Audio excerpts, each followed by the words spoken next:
We are jumping right into an investment analysis on Critical Metals Corp, CRML. Yep. The report's called Don't Sleep on Critical Metals, Why This Dip is a Gift, and the core idea is this massive risk-reward gap. A huge one.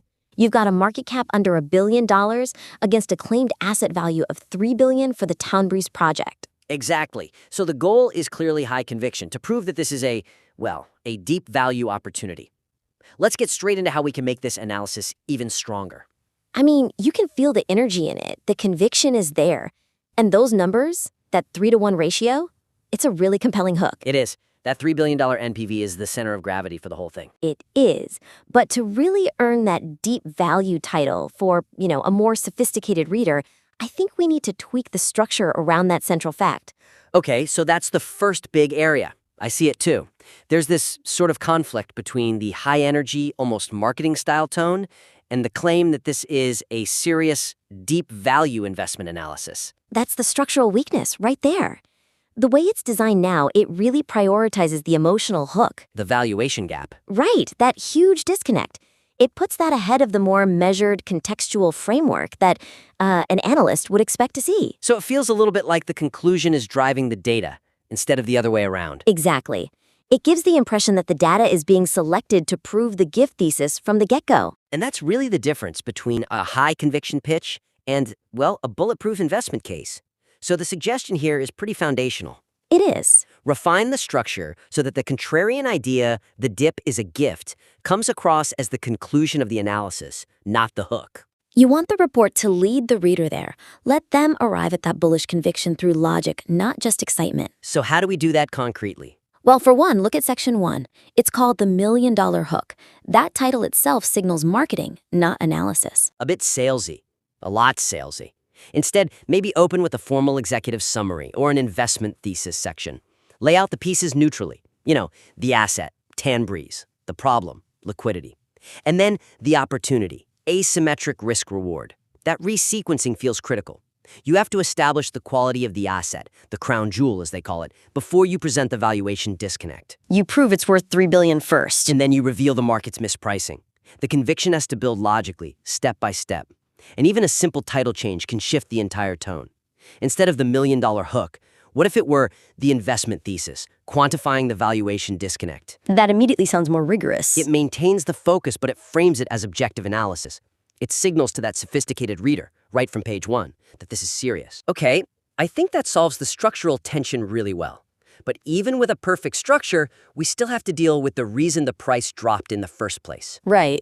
So let's move on to the next big opportunity. Looking at the financial snapshot in the risks, the report, it correctly identifies the drivers for the dip. The low cash balance and the fear of dilution, it's all there. It is, but I wonder if it treats those risks as truly integrated parts of the valuation model. Right now, it feels like they're just unfortunate external factors. That's the core weakness of this section.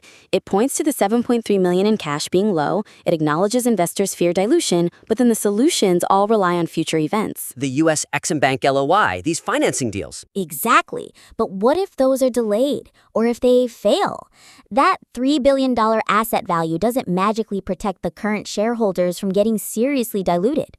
And that lack of a quantitative backstop, it really weakens the deep value claim. It leaves the analysis vulnerable to the market's main worry. A real deep value case has to embrace the risk that's holding the stock down.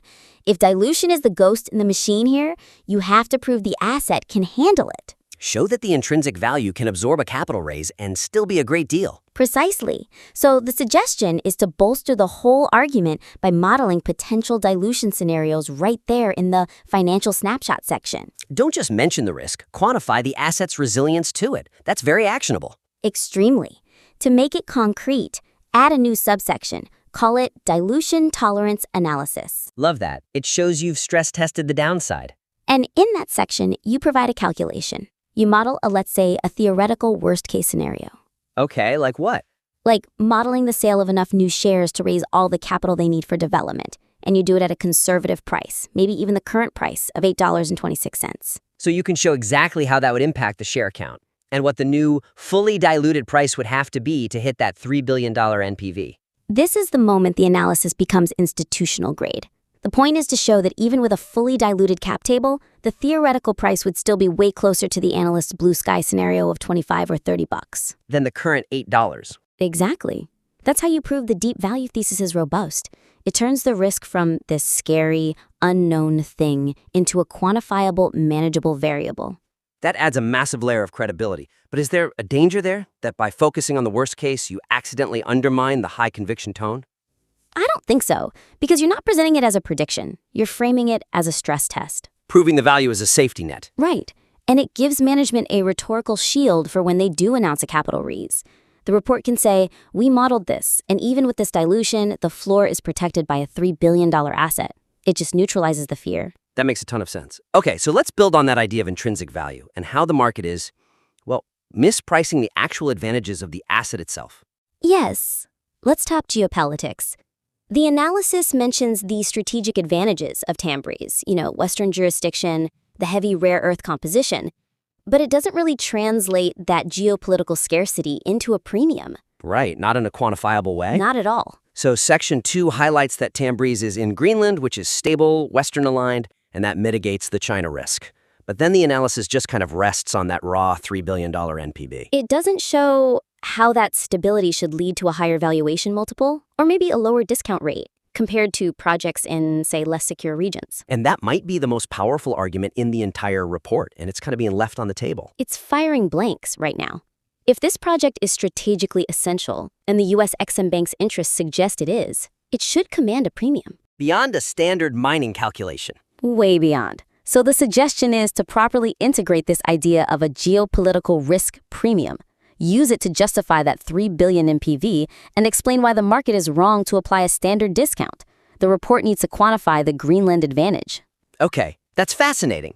But how do you go from calling it a strategic asset to actually putting a number on that premium? Well, the clearest way is probably comparison. The report could add a comparative analysis.